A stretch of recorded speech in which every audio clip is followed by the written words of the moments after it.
The morning of my licensing exam, I made the mistake of leaving my study binder on the kitchen counter. I know how that sounds. I know how small it sounds. A binder. Paper and plastic and 3 metal rings. But that binder was 4 years of my life. It was color-coded tabs and handwritten summaries and 6 practice exams I had taken 3 times each, scoring my own answers with a red pen at midnight with coffee going cold next to me. It was every pharmacology table I had ever memorized, every ethics scenario. Every calculation I had checked and rechecked, until the numbers stopped feeling like numbers and started feeling like breathing. I had built that binder from scratch in my first semester of nursing school and added to it every single semester after that.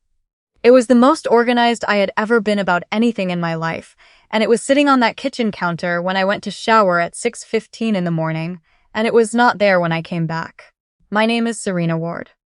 I'm 28 years old, and I had been working toward my registered nurse licensure for 4 years, 2 months, and approximately 11 days. Not that I was counting. The NCLEX RN was scheduled for 9 a.m. at the testing center downtown, 40 minutes away by car. I had already mapped the route twice. I knew where to park. I had driven past the building the week before, just to see it, just to make it real. The way you do when something matters so much, it starts to feel like it can't possibly be real. I grew up in a house where success was a competition. That's the only way I know how to explain it. My younger brother had always been the one my mother talked about at church, at the grocery store, at every family dinner where someone asked how the kids were doing. He had dropped out of community college twice. But my mother told it like a sabbatical. She said he was figuring himself out. When I got into nursing school, she said, "That's a hard program. Are you sure that's for you?" When I finished my first clinical rotation with the highest evaluation in my cohort, she said, "I just hope it doesn't burn you out, honey." She never said she was proud. Not once. Not in 4 years. My brother lived at home. He was 24. He spent most of his days in the living room, watching videos on his phone, and most of his nights with his friends doing things I didn't ask about. He had never once shown any interest in what I was studying, what I was working toward, or what any of it meant. But he had a talent for being in the way of things. Not dramatically, not loudly, just quietly, consistently in the way of things. I found my binder at 6:47 in the morning. It was on the floor of the hallway outside his bedroom, open, face down, pages bent under the spine. Several of the tabs had been torn free. A section of my pharmacology notes, 37 pages I had written by hand during my second year, was missing entirely. The plastic cover was cracked. My practice exam answer keys, which I had paper clipped to the inside back cover, were gone. I stood there in my scrubs with wet hair and looked at what was on the floor, and I did not scream. I want to be clear about that, because I have thought about that moment many times since, and I think the fact that I didn't scream was actually the only sign I needed that something in me had already hardened into something that didn't need to. I knocked on his door. He opened it after the second knock, still half asleep, and I held up the binder and said, "Where are the pages from the pharmacology section?" He blinked. He said, "What?" "The pages. 37 pages, handwritten. They were in here." He looked at the binder the way you look at something that has nothing to do with you and said, "I don't know what you're talking about. I was using the counter last night and I moved it to the hallway. I didn't touch any pages." I looked at him for a long moment. Then I went downstairs. My mother was in the kitchen. She saw the binder in my hand and she saw my face and she said, "What happened?" I told her. I told her calmly, in plain sentences, the way you talk when you're operating on the last layer before something inside you breaks. I told her that 37 pages of handwritten notes were missing from my binder and that my exam was in 2 hours. She looked at me and said, "Serena, he said he didn't touch them. Why would he take your notes?" "That doesn't make any sense," I said. "I'm not asking whether it makes sense. I'm asking where they are," she said. "I think you need to calm down. You have an exam today and you're worked up and that's not going to help you." I looked at her. I looked at her for a long time. Then I put the binder under my arm and I went back upstairs and I sat on the edge of my bed and I breathed. Not meditatively. Not peacefully. I breathed the way you breathe when you are deciding what to do with something you cannot change. The pharmacology section was gone. It had been the section I was most anxious about. It had also been the section I had spent the most time on, and somewhere in the back of my mind, below the panic, below the fury, was the quieter and more reliable voice that said, "You know this material. You wrote those pages. You reviewed them so many times they are yours now, not the papers." The paper was never the thing. The paper was just proof of the thing. I pressed my uniform. I put on my badge lanyard, the one I'd bought at the campus bookstore in my first semester, with the little caduceus on the clip. I packed my ID, my authorization to test, and a single granola bar. I drank half a cup of coffee standing at the kitchen sink with my back to the room.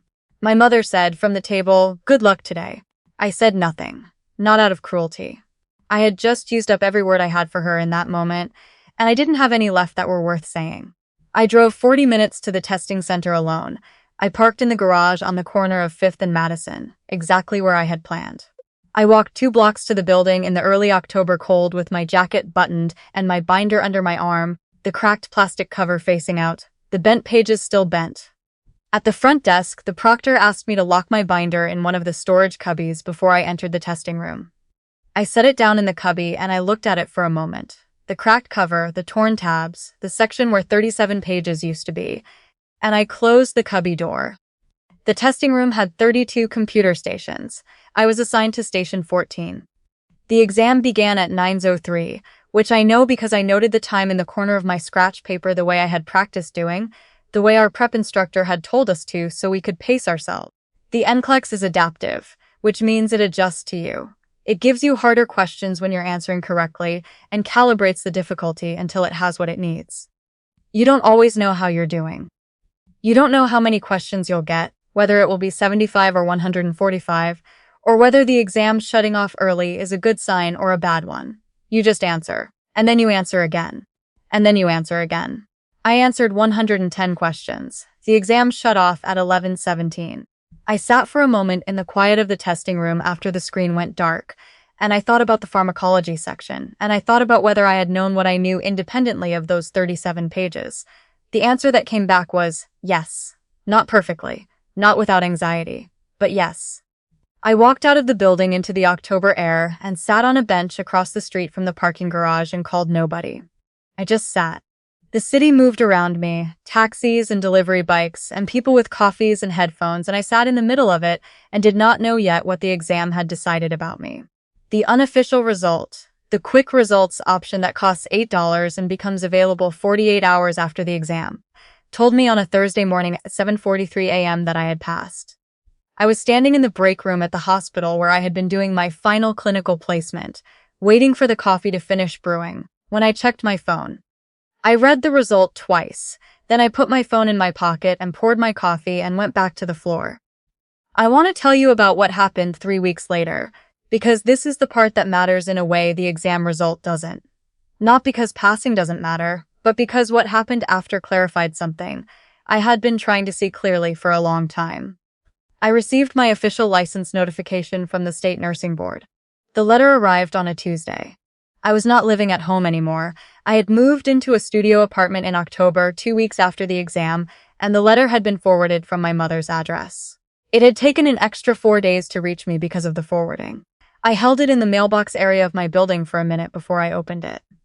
Registered nurse, license number, effective date. My name, Serena Ward, in the little printed window of the envelope. I went upstairs to my apartment, and I took a photo of it on my kitchen table. Then I drove to my mother's house.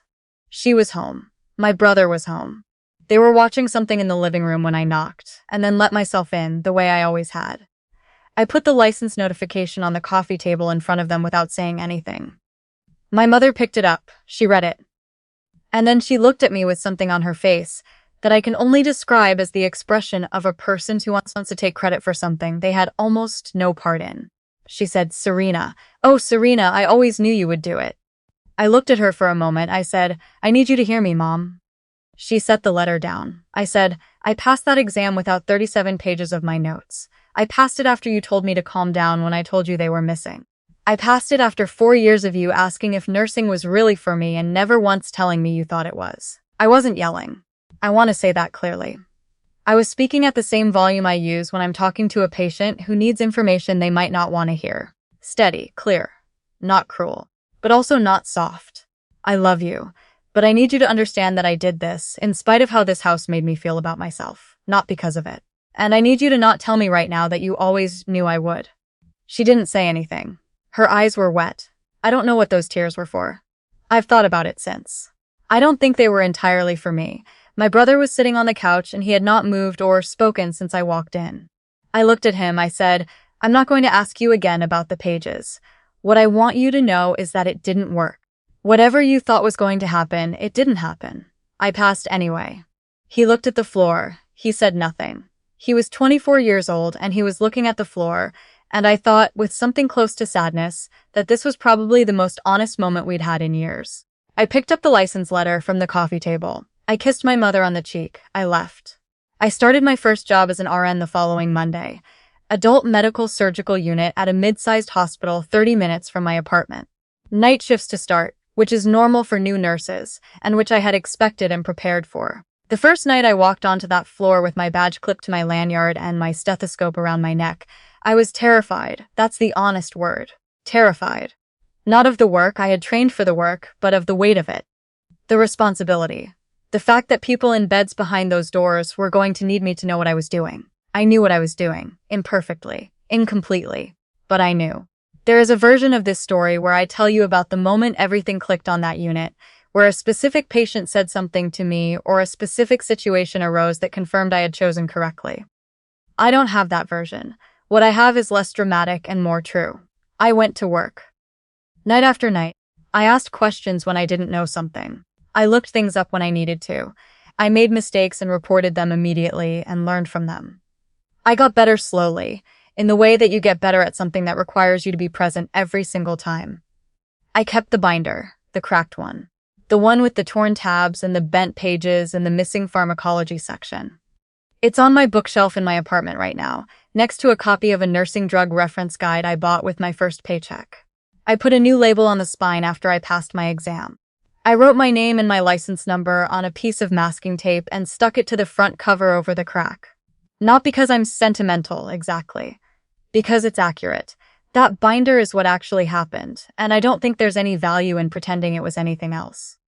What my brother took from me that morning, or what happened to those pages, whatever the real story is, and I have stopped needing the real story, was supposed to be something I couldn't recover from. The morning before the most significant exam of my professional life, someone removed the section of my preparation. I was most afraid I didn't know well enough. And what that action actually did was prove to me that I had internalized more than I thought, and that I was capable of walking into something important without everything I had prepared and still coming out the other side. My mother called me 2 weeks after I started working. She asked how the job was going. I told her it was hard and that I liked it. She said, "I'm proud of you." Not "I always knew," just "I'm proud of you." I said thank you, and I meant it, and I also recognized that it was the first time she had said it, and I did not point that out, because there was nothing to gain from pointing it out that I hadn't already gained from knowing it.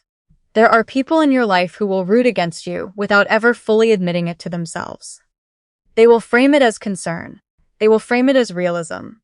They will stand in the kitchen the morning of your hardest day and tell you to calm down, and they will mean it, and they will also be wrong.